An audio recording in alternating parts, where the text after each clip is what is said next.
Hello दोस्तों, आप लोगों का स्वागत है आपके अपने चैनल में जिसका नाम है पेडागोजी ऑफ क्यूरियोसिटी। आज हम लोग हिस्ट्री पर लर्निंग डिज़ाइन करने जा रहे हैं फ्रेंड। स्टार्ट करने से पहले एक छोटी सी रिक्वेस्ट करना चाहूँगी, यदि वीडियो आपको यूज़फुल लगे तो प्लीज़ लाइक सब्सक्राइब व्यू ज़रूर कीजिएगा और साथ ही साथ उन दोस्तों के साथ शेयर कीजिए जिनको ये लर्निंग डिज़ाइन ज़रूरत हो दोस्तों। ठीक है, चलिए स्टार्ट करते हैं। मैं हमेशा यही कहती हूँ आपको कि आप पहले मार्जिन लाइन टान लीजिए चारों तरफ, ठीक है। उसके बाद आप हेडिंग दीजिए लर्निंग डिज़ाइन। जैसे मेरा आज हिस्ट्री का है, आपका जितना नंबर चल रहा है कंटेंट उतना हंड्रेड पर नंबर मेंशन कर दीजिए। ओके, यहाँ पे देखिए फिर एक छोटा सा कवर्ड बनाइए बॉक्स टाइप का, उसको आप एक लाइन टान के दो भाग में बांट दीजिए, 2 पार्ट्स में डिवाइड कर दीजिए। पहला पार्ट्स में आपको नेम ऑफ द स्कूल लिखना है, जो स्कूल में पढ़ाने जा रहे हो। क्लास मेंशन कीजिएगा जिस क्लास को पढ़ाने जा रहे हो। यहाँ पर देखिए मैंने 7 मेंशन किया है। ओके, टाइम और ड्यूरेशन आपका 35 मिनट्स होगा। यदि आप 5 to 10 पढ़ाते हो तो यहाँ पर 35 मिनट्स करिएगा। यदि आप 11-12 पढ़ाते हो तो यहाँ पर 45 मिनट मेंशन कीजिएगा। नेम ऑफ द टीचर जो ये हिस्ट्री लर्निंग डिज़ाइन बना रहा है। सब्जेक्ट में हिस्ट्री है, आपका जो भी सब्जेक्ट हो यहाँ कंटेंट करके आप इसी फॉर्मेट के थ्रू बना सकते हैं फ्रेंड। यदि आपको डेमो देखना है तो प्लीज़ मेरे प्लेलिस्ट में चले जाइए, वहाँ पे आपको बहुत सारे सब्जेक्ट को रिलेट करके मैंने लर्निंग डिज़ाइन बनाया है, आप वहाँ से देख सकते हो फ्रेंड। ओके, चलिए टीचिंग यूनिट देखिए, आज मैं मुगल एम्पायर पढ़ाने जा रही हूँ। ठीक है, लर्निंग डिज़ाइन बनाने जा रही हूँ। सब यूनिट क्या है, the Mughal empire. Today lesson भी क्या है, द मुगल एम्पायर्स। ओके, चलिए अब देखिए हम लोग पहला कंपोनेंट स्टार्ट करते हैं फ्रेंड। पहला कंपोनेंट है हमारा लर्निंग गोल्स। लिखने का वे हमेशा एक ही रहता है, after completing the unit the student will be able to. Okay, उसके बाद देखिए क्या करना पड़ता है आपको, कॉग्निटिव डोमेन के जो कंपोनेंट्स है उसके कीवर्ड को यूज़ करके आपको क्वेश्चंस बनाना पड़ता है। यदि आपको ये क्वेश्चंस बनाना सीखना है तो इस पर भी मैंने एक वीडियो बनाया है, आप चाहो तो उसको प्लेलिस्ट से जाके मेरे प्लेलिस्ट से जाके आप देख सकते हो। मेरे चैनल में आपको प्लेलिस्ट में अवेलेबल है, सेक्शन वाइज सब बटा हुआ है, आप वहाँ से देख लीजिएगा, आपको ये वीडियो अवेलेबल हो जाएगा और मैं उम्मीद करती हूँ ये आपको यूज़फुल होगा। ठीक है, चलिए रिमेंबरिंग का मतलब होता है फ्रेंड लॉन्ग टर्म मेमोरी। इसके कैसे कुछ कीवर्ड आते हैं, जैसे कि यहाँ पर राइट फाइंड लिया है मैंने, यहाँ बहुत सारे कीवर्ड पे आप यूज़ करके उसको बना सकते हो। जैसे देखिए क्वेश्चन बना सकते हो, जैसे कि write the central provisions under the control of Mughals empire. Okay, ये क्या कर रहा है, फैक्चुअल नॉलेज के साथ जोड़ रहा है फ्रेंड। यदि रिमेंबरिंग के आप कीवर्ड को यूज़ करते हो तो हमेशा याद रखिएगा वो क्वेश्चन को आप फैक्चुअल नॉलेज के साथ जोड़िएगा। देखिए, find the relation between the mansabdar and the jagir. ठीक है, मनसबदार तो आप लोग को पता ही होगा, जो हिस्ट्री के ये हैं जो स्टूडेंट हैं, और साथ ही साथ ये तो बेसिक नॉलेज है हमारा, इनके बारे में तो हम लोग जानते भी हैं। जैसे आप सीटेट का एग्ज़ाम दे रहे होगे या दिए होंगे तो ये सब के बारे में आप तो पढ़ ही होंगे साथ ही साथ। ठीक है, मनसबदार एक जैसे कि एक एरियाज़ का जो रखवाला होता था उसको मनसबदार बोला जाता था। जागीर का मतलब उनका जो सैलरी होता था, जो लैंड रेवेन्यू से मिलता था। ठीक है, वो लोग उनको सैलरी वो यही प्रोवाइड किया करते थे जो मुगल्स एम्पायर्स होते थे। वो देखिए इनका क्या है, ये भी क्या कर रहा है आपका फैक्चुअल नॉलेज के साथ जोड़ा है, क्योंकि ये रिमेंबरिंग का कीवर्ड को यूज़ हो रहा है। ठीक है, इसीलिए फैक्चुअल नॉलेज के साथ जोड़ रहा है। उसके बाद देखिए फ्रेंड अंडरस्टैंडिंग का मतलब होता है समझना। इसके भी कुछ कीवर्ड आते हैं, जैसे मैंने यहाँ पर इंटरप्रेट और कंपेयर लिया है। Okay, interpret the role of the zamindar in the Mughals administrations. Okay, ये भी क्या कर रहा है, सीके के साथ जोड़ा है फ्रेंड। याद रखिएगा यदि आप अंडरस्टैंडिंग के कीवर्ड को यूज़ करते हैं तो इसके साथ आप कॉन्सेप्चुअल नॉलेज के साथ जोड़िएगा क्वेश्चंस को। ठीक है, इसके बाद देखिए compare about the Mughals relations with the other rulers specially the Rajputs, क्योंकि मुगल के साथ राजपूत का काफ़ी अच्छा रिलेशंस था उस टाइम, काफ़ी रिलेशंस का मैंने वहाँ पर देखिए शादी कर दिया जाता था। अकबर ने कितने सारे राजपूत घराना की जो राजकुमारियाँ होती थी उनसे शादी भी किया है। ठीक है, जैसे देखिए ये क्या कर रहा है, सीके के साथ जोड़ा, कॉन्सेप्चुअल नॉलेज के साथ जोड़ा, क्योंकि अंडरस्टैंडिंग का कीवर्ड में यूज़ हो रहा है। अब देखिए हम लोग का अप्लाइंग का मतलब होता है फ्रेंड लागू करना। ठीक है, इसका देखिए कुछ कीवर्ड आते हैं, जैसे आप यहाँ पर देख रहे हो क्लासीफाई या इलास्ट्रेट लिया है मैंने, आप चाहो तो यूज़ करके अपना कीवर्ड अपने कंटेंट के हिसाब से बना सकते हो। Classify the major campaigns and events of Ashok reign. ठीक है, sorry Akbar reign, Ashok not. ये क्या हो रहा है, पीके के साथ जोड़ा है। अप्लाइंग के जितने क्वेश्चन आते हैं, अप्लाइंग, एनालाइजिंग, इवेल्यूटिंग के, वो सब आपका प्रोसीड्यूरल नॉलेज के साथ ऐड होता है क्वेश्चन। ठीक है, देखिए फिर क्या, illustrate the Akbar's administrative policies. ठीक है, ये क्या कर रहा है, ये भी आपका प्रोसीड्यूरल नॉलेज के साथ जोड़ा, क्योंकि ये इलास्ट्रेट और जो क्लासीफाई है ये अप्लाइंग के कीवर्ड में आते हैं। अब चलिए हम लोग सेकेंड वाला डिस्कस करते हैं पेज। जैसे आप देख रहे होगे एनालाइजिंग। एनालाइजिंग का मतलब होता है फ्रेंड ब्रेक डाउन करके समझाना, पार्ट टू पार्ट समझाना। इसके भी कुछ कीवर्ड आते हैं, जैसे मैंने यहाँ पे कॉन्स्ट्रैक्ट लिया है और एक्सप्लेन लिया है। आप चाहो तो अपने कंटेंट के हिसाब से कीवर्ड को यूज़ कर सकते हो। जैसे contacts the Mughals to their procedures, ठीक है, ये भी क्या कर रहा है, प्रोसीड्यूरल नॉलेज के साथ ऐड कर रहा है, क्योंकि ये एनालाइजिंग का कीवर्ड के साथ यूज़ हो रहा है। Explain the Mughals empire in the 17th century and afterwards, ये भी क्या करा आपका पीके के साथ जोड़ा। पीके का मतलब प्रोसीड्यूरल नॉलेज के साथ जोड़ा है। उसके बाद आते हैं इवैल्यूटिंग। इवैल्यूटिंग का मतलब होता है फ्रेंड जजमेंट वाला क्वेश्चन, ठीक है। यहाँ पर देखिए बहुत सारे कीवर्ड पे मैंने यहाँ पे सेलेक्ट लिया है। Select the name of the diverse bodies of the people required by the Mughals empire, ये क्या करा है, प्रोसीड्यूरल नॉलेज के साथ जोड़ा है फ्रेंड। क्योंकि प्रोसीड्यूरल नॉलेज इवैल्यूटिंग, एनालाइजिंग और अप्लाइंग के जितने सारे कीवर्ड आप यूज़ करोगे वो हमेशा आपका प्रोसीड्यूरल नॉलेज के साथ जोड़ता है क्वेश्चंस को। अब देखिए क्रिएटिंग। क्रिएटिंग का मतलब होता है फ्रेंड इन्वेंट करना। इसमें भी कुछ कीवर्ड आते हैं, जैसे मैंने construct a list of Mughal empires and discuss it, ठीक है। ये क्या कर रहा है, मेटा कॉग्निटिव नॉलेज को रिलेट कर रहा है फ्रेंड। मेटा कॉग्निटिव नॉलेज का मतलब बच्चा फील्ड में खुद हैंड टू हैंड करके सीखे।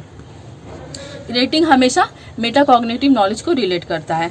अब देखिए हमारा आता है analyse and learner content. Analyse, learner and content, इस ये कंपोनेंट है। कंपोनेंट का एलडी में हम लोग क्यों बनाते हैं, क्योंकि बच्चों को प्रीवियस नॉलेज के साथ जोड़ते हैं। बच्चा जो करेंट नॉलेज गेन कर रहा है उसके साथ उनको प्रीवियस नॉलेज के साथ जोड़ते हैं फ्रेंड, ठीक है।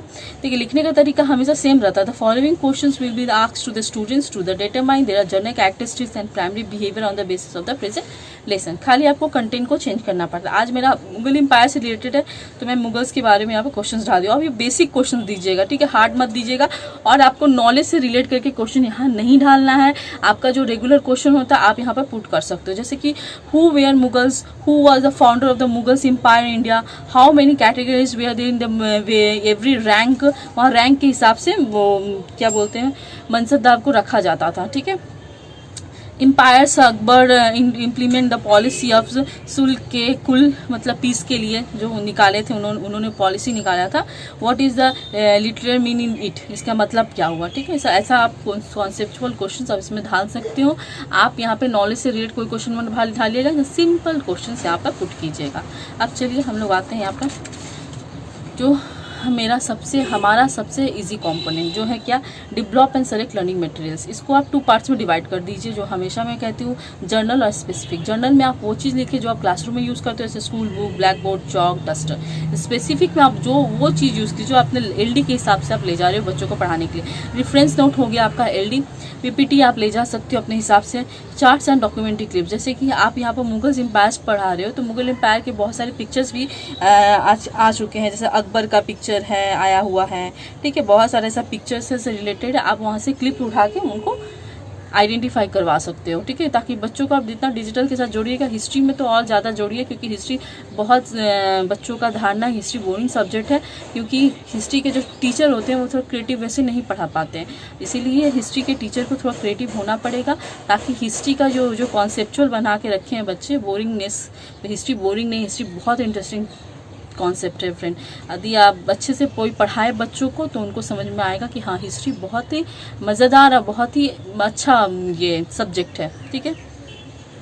उसके बाद हम लोग आ जाते हैं फ्रेंड लर्निंग स्ट्रेटजीज में। लर्निंग स्ट्रेटजीज का 2 पार्ट्स में उसको डिवाइड कर देते हैं आप। पहले क्या लर्निंग एरिया, दूसरा है लर्निंग स्ट्रेटजीज, ठीक है।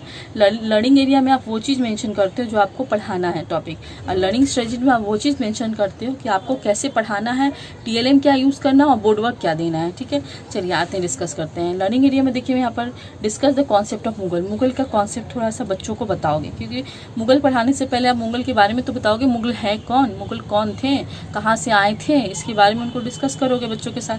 The teacher will discuss about the concept of Mughal. Mughal के बारे में आप यहाँ कॉन्सेप्ट डिस्कस कर लो, मुगल कौन थे, कहाँ से आए थे, किससे बिलोंग करते थे, ठीक है। सबके बारे में आप बच्चों से डिस्कस करोगे। उसके बाद आप क्या करोगे, सेकेंड फेज में discuss the great Mughals empires. इन मुगल एम्पायर्स कौन कौन ग्रेट हैं उनके बारे में आप चार्ट के थ्रू डिस्कस करोगे। The teacher will show a chart about the great Mughals empires. ठीक है, यहाँ एक में अकबर का फोटो था, मेरे पास पिक्चर्स था तो मैंने क्लिक कर दिया। आपके पास सभी का पिक्चर क्लिक हो तो आप छोटे छोटे पिक्चर यहाँ पर मेंशन करके आप यहाँ चार्ट बना सकते हो। ठीक है फ्रेंड, देखिए the great empires, Mughal empire, Babar थे, हुमायूं, अकबर, जहांगीर, शाहजहां, औरंगजेब। ठीक है, ये 6 जो थे जो ग्रेट थे उनके नाम यहाँ पर आप मेंशन है, और एजेस भी मेंशन है, कौन कौन एज में वो लोग आए थे। यदि आपके पास पिक्चर हो, छोटा छोटा पिक्चर आप पुट करके आप उनके नाम के साथ लगा सकते हो। ठीक है, और अच्छा दिखने लगेगा। मेरे पास नहीं था फ्रेंड, इसलिए मैंने नहीं लगा पाई। मेरे पास सिर्फ अकबर का फोटो था, इसलिए मैंने यहाँ के पुट कर दिया चार्ट के ऊपर में। Okay, the Mughal empires.